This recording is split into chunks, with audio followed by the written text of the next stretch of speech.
I called a meeting of the G7 today. We're working on a joint statement that all of us agree on, from Japan to France to Germany to et cetera. And what we're doing in that regard is we're making it clear that there are things that have to be done. And it's obviously Iran has gone way it's way off board.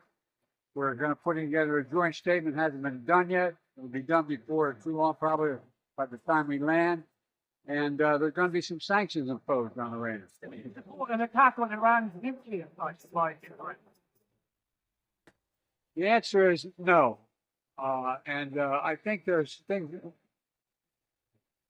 We'll be discussing with the Israelis what they're going to do, but all seven of us agree that they have a right to respond, but they should respond in proportion. UNIFIL peacekeepers remain in position, and the UN flag continues to fly despite Israel's request to relocate, as I did in relation to the Iranian attack in April. And as should have been obvious yesterday, in the context of the condemnation I expressed, I again strongly condemn yesterday's massive missile attack by Iran on Israel. It's high time to stop the sickening cycle of escalation after escalation that is leading the people of the Middle East straight over the cliff. Each escalation has served as a pretext for the next.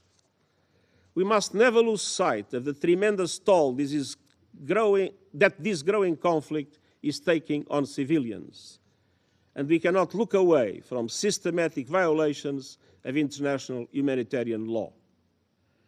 This deadly cycle of tit-for-tat Iran violence launched a large-scale attack of over 180 ballistic missiles directly from Iranian soil at the State of Israel.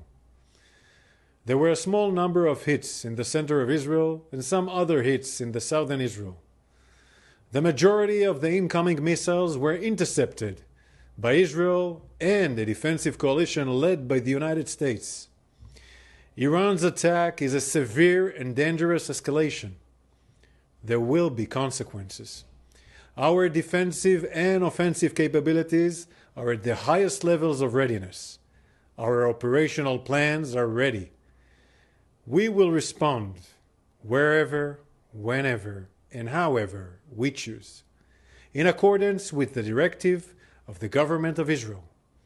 Iran and its proxies have been attacking Israel since the 7th of October on 7 fronts. Iran and its proxies seek the destruction of Israel. The Israel Defense Forces will continue doing everything necessary to defend the state of Israel and protect Today, Iran the launched people nearly of Israel. 200 ballistic missiles towards targets in Israel. The United States military coordinated closely with the Israeli Defense Forces to help defend Israel against this attack. U.S. naval destroyers joined Israeli air defense units in firing interceptors to shoot down inbound missiles.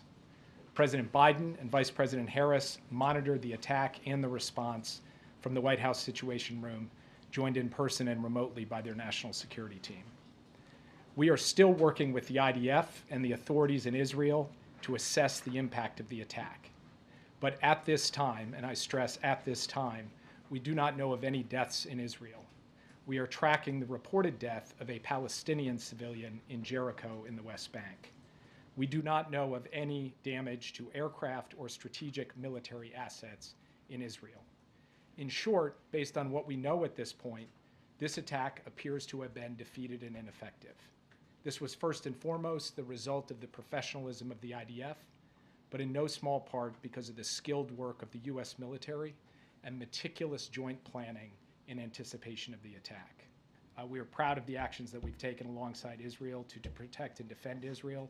We have made clear that there will be consequences, severe consequences for this attack, and we will work with Israel to make I speak a lot about the leaders of Iran.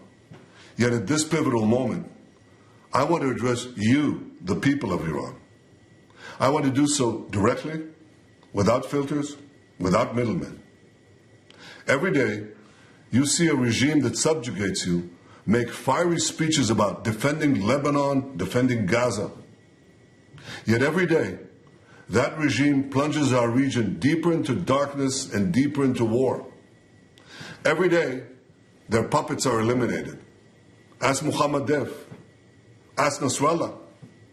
There is nowhere in the Middle East Israel cannot reach. There's nowhere we will not go to protect our people and protect our country. With every passing moment, the regime is bringing you, the noble Persian people, closer to the abyss. The vast majority of Iranians know their regime doesn't care a whit about them.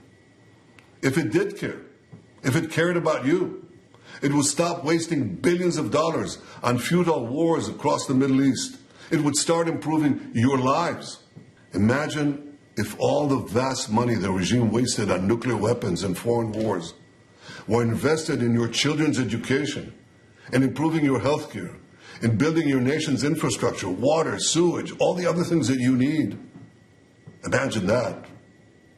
But you know one simple thing. Iran's tyrants don't care about your future, but you do.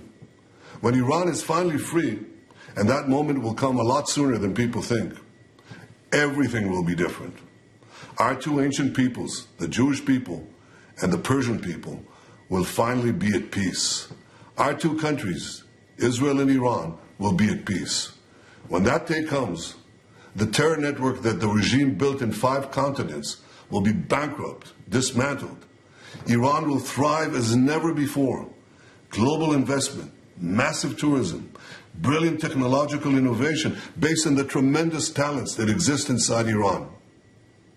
Doesn't that sound better than endless poverty, repression, and war? From Qom to Isfahan, from Shiraz to Tabriz, there are tens of millions of good and decent people with thousands of years of history behind them and a brilliant future ahead of them. Don't let a small group of fanatic theocrats crush your hopes and your dreams. You deserve better. Your children deserve better.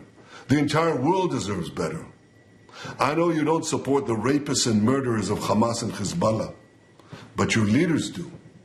You deserve more. The people of Iran should know Israel stands with you. May we together know a future of prosperity and peace.